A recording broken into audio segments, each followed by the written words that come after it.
It's late Sunday night, and I think Zachary's finally asleep. I've been wanting to share my thoughts about Zachary's upcoming birthday on February 3rd.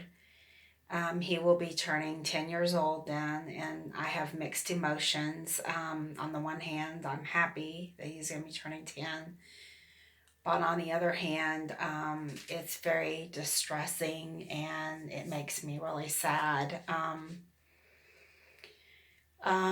I've been thinking about this for years, but as I realize that he's about to turn 10, the realization sets in that the the hope and the all the positive thoughts that you had when your baby was born, or even when he was a toddler, and there was obviously something wrong at that point because of all the vaccine injury. I had a lot of hope that, with a lot of therapy and, going to all these specialists and everything, that I was going to be able to get my son better, or, maybe not caught up with his peers, but just, doing better.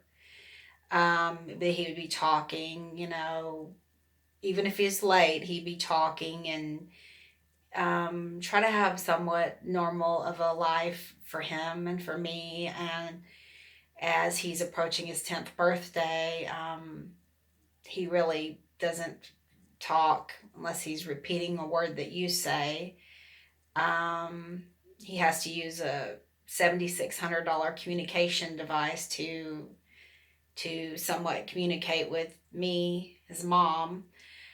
Um, and instead of him doing things like, playing with his friends and playing sports and video games and, you know, going to the movies with friends, doing the kind of things that I was doing when I was 10 and most normal kids are doing when they're 10.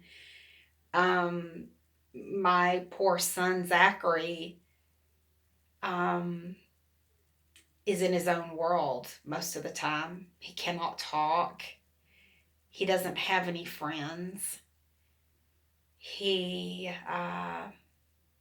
waterfalls, small toys, or anything he can get his hands on, because he has so many OCD tendencies. He's by himself. He can't even have a conversation with his mom and tell his mom how his day went, like most kids do. What happened at school, who his girlfriend is, what she looks like, how cute she is, all that stuff that normal boys his age would be doing. And instead of getting the video games or sports equipment or whatever, I'm sitting here looking at replacement baby mobiles, because he likes to fall asleep listening to and watching certain baby mobiles, and trying to find replacement ones that they don't make anymore. And people on eBay are selling them for more than what I paid for it new. And you're like, you got to pay shipping on top of that. You're sitting there buying your 10-year-old son, or looking for your 10-year-old son replacement baby mobiles, because that's one thing he enjoys playing with, or other toddler or baby toys. And it's just, I have cried every night or every day for over 9 years. I mean, it's a fact. I cried every day about my son and what happened to him for 9 years. And I was even crying that first year too, because he was in the NICU when he was first born after that Hep B vaccine for 2 weeks, and that almost killed him, that vaccine. And I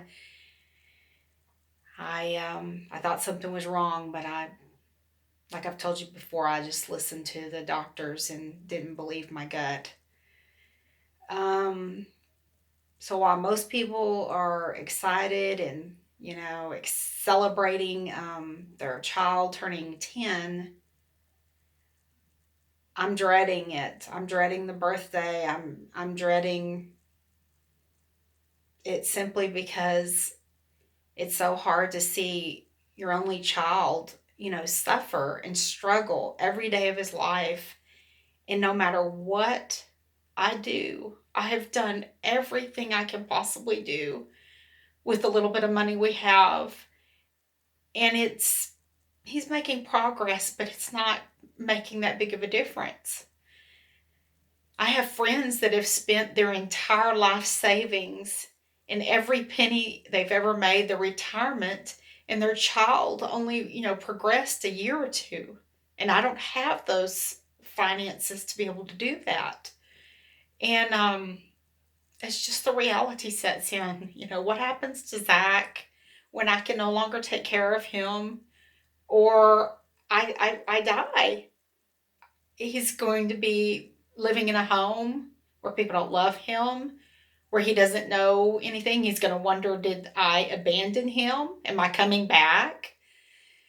So,